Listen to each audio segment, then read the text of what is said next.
RG Kar medical college হাসপাতালে চিকিৎসকের খুন ও নির্যাতন নিয়ে সিবিআই তদন্ত করছে। গ্রেপ্তার করা হয়েছে সন্দীপ ঘোষকে। তাতে জুনিয়র ডাক্তাররা বেশ উচ্ছ্বসিত। এর মাঝে আরজিকর নির্যাতন কাণ্ডের দ্রুত বিচার ও সিপির পদত্যাগের দাবিতে সোমবার লালবাজার অভিযানের ডাক দেয় আন্দোলনকারী ছাত্ররা। রাতভর তারা অবস্থানে সামিল হয়। মঙ্গলবার আলোচনার মাধ্যমে জট কাটে। প্রথমে এক দফা কথা বলেন পুলিশ অফিসাররা। এরপর দুপুর 2টো নাগাদ ফিয়ার্স লেনের আন্দোলনরত চিকিৎসকদের সঙ্গে ফের কথা বলেন পুলিশ কর্তারা। কলকাতা পুলিশের জয়েন্ট সিপি রূপেশ কুমার কিঞ্জল নন্দ সহ চিকিৎসকদের প্রতিনিধি দলের সঙ্গে কথা বলেন। ব্যারিকেড সরিয়ে দিলে কতদূর যেতে চান চিকিৎসকেরা, তারপর কি করতে চান জানতে চান জয়েন্ট সিপি।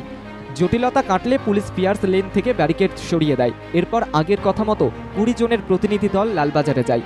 ব্যারিকেড সরার পর ফিয়ার্স লেনের অবস্থান স্থল থেকে 100 মিটার পথ মিছিল করে যান আন্দোলনকারীরা। তারপর বাকি পথ পেরিয়ে লালবাজারে পৌঁছন 22 জনের প্রতিনিধি দল। মানববন্ধন করে ভিড় সামলান জুনিয়র চিকিৎসকেরা। ভিড়ের ওপর নজর রাখেন পুলিশ কর্মীরা। আরজিকরের ঘটনার প্রতিবাদে নির্যাতিতার বিচারের দাবিতে স্লোগান ওঠে, তোমার আমার এক স্বর, জাস্টিস ফর আরজিকর। প্রতিনিধি দল লালবাজারে গিয়ে পুলিশ কমিশনার বিনীত গোয়েলের সঙ্গে কথা বলেন। বৈঠকের পর আন্দোলনকারীরা জানান, অবস্থান উঠে যাচ্ছে, তবে যতদিন না বিচার মিলছে ততদিন কর্মবিরতি চলবে।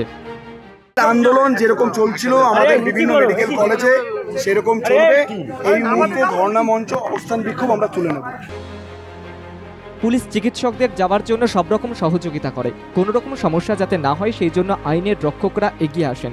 লালবাজারে বৈঠকের সময় সিপি বিনীত গোয়েল স্পষ্ট করেন, তিনি নিজের কাছে সন্তুষ্ট। জুনিয়র ডাক্তারদের সমস্ত দাবি দাওয়া শোনার পর তিনি পরিষ্কার করে দেন, নির্যাতনের ঘটনার সমস্ত রকম পদক্ষেপ তিনি করেছেন। নৈতিক দিক থেকে তার অবস্থান স্বচ্ছ। আরজিকরের চিকিৎসকের খুন ও নির্যাতনের ঘটনার বিচার চেয়ে আগামী দিনে জুনিয়র ডাক্তাররা আন্দোলন চালিয়ে যেতে চান নিজ নিজ প্রতিষ্ঠানে। সঞ্জুদের সঙ্গে অরিন্দম চৌধুরীর রিপোর্ট, বাংলা জাগো, কলকাতা।